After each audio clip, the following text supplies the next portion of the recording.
Second hand ల్యాప్టాప్ని కొనే ముందు 8 విషయాలు ఖచ్చితంగా చూసే కొనండి. స్లో అండ్ అవుట్డేటెడ్ ల్యాప్టాప్ని కొనుక్కొని బాధపడే బదులుగా ఎలాంటి విషయాలు చెక్ చేయాలి, ఎలా చెక్ చేయాలి లాంటి విషయాలను ఈ వీడియోలో ఎక్స్ప్లెయిన్ చేస్తాను. యూజ్డ్ ల్యాప్టాప్స్ కొనే ముందు ఫస్ట్గా అడగాల్సింది దాని యొక్క ఇన్వాయిస్ ఉందా లేదా. సో ఇన్వాయిస్ వల్ల మనకి అది ఎప్పుడు కొన్నారు, ఎన్ని సంవత్సరాలు ఇంకా వారంటీ ఉంది, ఇలాంటి డీటెయిల్స్ అన్ని కూడా తెలిసిపోతాయి. సో ఫస్ట్ అయితే ఆ యొక్క సీరియల్ నెంబర్ని అయితే మ్యాచ్ చేయండి. So most of the manufacturers మనకి 1 year వారంటీ అయితే ఖచ్చితంగా ఇస్తారు.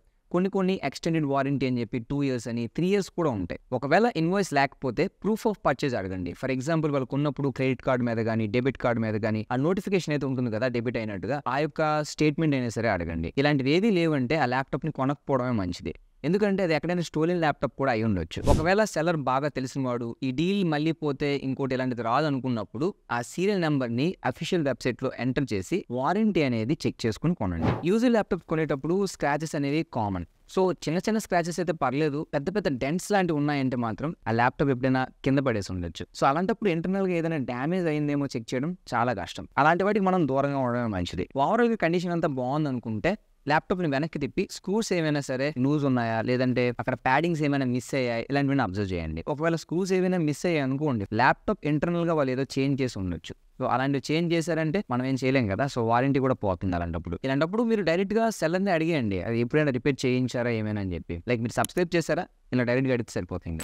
మీరు ఏ యూజ్డ్ ఐటమ్ కొనుక్కుంటున్నా సరే ఖచ్చితంగా దాని గురించి కొన్ని క్వశ్చన్స్ అడగండి. క్వశ్చన్స్ అడగడం వల్ల ఆ యొక్క ఐటమ్ని ఎందుకు అమ్మేస్తున్నారని రీజన్ మీకు తెలుస్తుంది మనకి. సో ల్యాప్టాప్ విషయానికి వచ్చేసరికి ల్యాప్టాప్ని ఎందుకు యూజ్ చేసేవాళ్ళు, బ్యాటరీ లైఫ్ ఎంత వస్తుంది, స్క్రీన్లో ఏదైనా ప్రాబ్లం ఉందా, ఇలాంటి క్వశ్చన్స్ అడిగినప్పుడు ఆ డీల్ తీసుకోలా వద్దనేది మనకి ఆటోమేటిక్గా అర్థమైపోతుంది. బెంచ్ మార్క్స్ అంతగా ఎవరు పట్టించుకోరు, కానీ వాటి వల్ల మనకి చాలా విషయాలు అయితే అర్థమవుతాయి. ఫస్ట్ ఏంటంటే ఆ ల్యాప్టాప్ యొక్క పెర్ఫార్మెన్స్ ఏ విధంగా ఉందో అబ్జర్వ్ చేయొచ్చు, హీటింగ్ లాంటిది ఏమైనా అవుతుందేమో అబ్జర్వ్ చేయొచ్చు. సో వీటి వల్ల మనం స్ట్రెస్ టెస్ట్ చేసినప్పుడు ఏదైనా స్క్రీన్ లో ప్రాబ్లం ఉన్నా ఇలాంటివన్నీ కూడా మనకి ఈజీగా బయటపడతాయి. సో సినేబెంచ్, 3D మార్క్ లాంటి టూల్స్ అయితే మీరు యూజ్ చేసి బెంచ్ మార్క్స్ చేయొచ్చు. సో ల్యాప్టాప్ స్పెక్స్ మీరు చెక్ చేయడం కోసం CPU Z అనే సాఫ్ట్వేర్ అయితే యూజ్ చేయొచ్చు. ఇందులో మీకు టోటల్ గా ల్యాప్టాప్ సంబంధించి ప్రాసెసర్, ర్యామ్, మదర్ బోర్డ్ ఇలా ప్రతి డీటెయిల్ కూడా క్లియర్ గా అయితే కనిపిస్తాయి. ల్యాప్టాప్ లో ఇచ్చినటువంటి అన్ని IO పోర్ట్స్ అనేవి పర్ఫెక్ట్ గా వర్క్ అవుతున్నది టెస్ట్ చేయండి. లైక్ USB కోసం మీరు పెన్ డ్రైవ్ కనెక్ట్ చేసి టెస్ట్ చేయొచ్చు, HDMI టెస్ట్ చేయండి, అండ్ పవర్ కార్డ్ అనేది మెయిన్ గా టెస్ట్ చేయండి.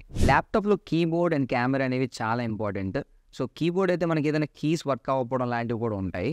సో నేను మీకు వెబ్సైట్ అయితే చూపిస్తూ ఉన్నాను, కింద డిస్క్రిప్షన్లో లింక్ ఇస్తాను. ఆ యొక్క వెబ్సైట్ని ఓపెన్ చేసి అన్ని కీస్ని మీరు ప్రెస్ చేస్తే ఆటోమేటిక్గా అన్ని కూడా గ్రీన్ అయ్యాయి అనుకోండి, వర్క్ అవుతున్నట్టే. ఒకవేళ అవ్వలేదంటే కనుక కీస్లో ఏదైనా ప్రాబ్లం ఉన్నట్టు. సో అట్ ఏ టైం ఎన్ని కీస్ రిజిస్టర్ అవుతున్నాయి, గోస్టింగ్ లాంటి ఫీచర్స్ ఉన్నాయా లేవా అనేవి కూడా మీరు చాలా ఈజీగా టెస్ట్ చేసి చూడొచ్చు అనమాట. సో కెమెరా కోసం మీరు కెమెరా యాప్ని ఓపెన్ చేసి జస్ట్ టెస్ట్ చేస్తే సరిపోతుంది. అండ్ నెక్స్ట్ చెక్ చేయాల్సింది డిస్ప్లే గురించి. సో డిస్ప్లేలో ఏదైనా సరే ఒక వైట్ వాల్ పేపర్ కానీ లేదా ఒక బ్లాక్ వాల్ పేపర్ కానీ పెట్టేసి స్క్రీన్ బ్లీడింగ్ లాంటిది ఇష్యూస్ ఏమైనా ఉన్నాయో అబ్జర్వ్ చేయండి. లేదంటే కొన్ని డెడ్ పిక్సెల్స్ ఉంటాయి. సో ఒక్క పిక్సెల్ డెడ్ అయినా సరే దాని చుట్టూ మిగిలిన కూడా డెడ్ అయిపోతాయి. సో దీనివల్ల చాలా పెద్ద ప్రాబ్లం అవుతుంది తర్వాత. సో అలాంటి ఇష్యూస్ అన్నీ కూడా ఏం లేకుండా చూసుకోండి. ఈ వీడియోలో చెప్తున్నటువంటి అన్ని స్టెప్స్ని మీరు ఫాలో అవుతూ ఒకసారి బ్యాటరీ పర్సంటేజ్ని కూడా అబ్జర్వ్ చేస్తూ ఉండండి.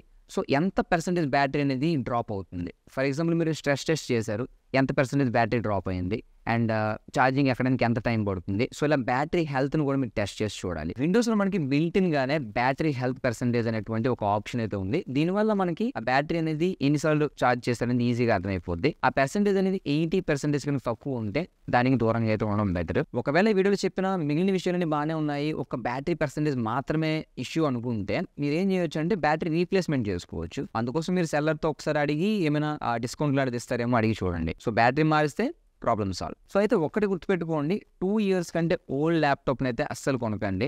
లైక్ ఇంటెల్ అయితే వాళ్ళ జనరేషన్ కంటే లేటెస్ట్వే తీసుకోండి, ఓల్డ్వి తీసుకోవద్దు. రైజన్ అయితే రైజన్ మినిమం అయితే రైజన్ 5000 సిరీస్ అయితే తీసుకోండి. దానికంటే ఓల్డ్ తీసుకున్నా సరే మీరు అంత పెర్ఫార్మెన్స్ అయితే ఎక్స్పెక్ట్ చేయలేరు. అండ్ విండోస్ ల్యాప్టాప్స్ అయితే మినిమం 16 GB ఉంటే చాలా బెటర్. అండ్ NVMe SSD ఉండేలా చూసుకోండి. HDD అస్సలు తీసుకోకండి. సో మీరు heavy task like video editing, gaming చేస్తామనుకుంటే ఎంత ఎక్కువ ర్యామ్ ఉంటే మనకు అంత మంచిది. సో ర్యామ్ ఎంతవరకు మనం ఎక్స్పాండ్ చేసుకోవచ్చు అనే ఆప్షన్ కూడా మీరు చెక్ చేసుకోండి. అప్ టు 32 లేదా అప్ టు 64 మనం ఎక్స్పాండ్ చేసుకోవచ్చా కూడా చెక్ చేసుకుంటే ఫ్యూచర్లో మనకు అప్డేట్ చేసుకోవడానికి పనికి వస్తుంది. మీకు ఇంకా ఏదైనా డౌట్ అనిపిస్తే మీ యొక్క ల్యాప్టాప్ స్పెక్స్ని, దాని యొక్క ప్రైస్ని కింద కామెంట్ అయితే చేయొచ్చు, లేదా ఇన్స్టాగ్రామ్లో నాకు డైరెక్ట్గా DM అయితే చేయండి. సో నేను మీకు హెల్ప్ చేస్తాను. సో డెసిషన్ తీసుకోవడానికి టైం తీసుకోండి, అస్సలు తొందరపడకండి. సో మీరు యూజ్ చేస్తున్న ల్యాప్టాప్ యొక్క స్పెక్స్ని కింద కామెంట్ అయితే చేయండి. ఈ వీడియో మీకు హెల్ప్ఫుల్గా ఉంది అనుకుంటే ఛానల్కి సబ్స్క్రైబ్ అయితే చేయండి. So thank you for watching. Video next video. Have you subscribed? Subscribe now.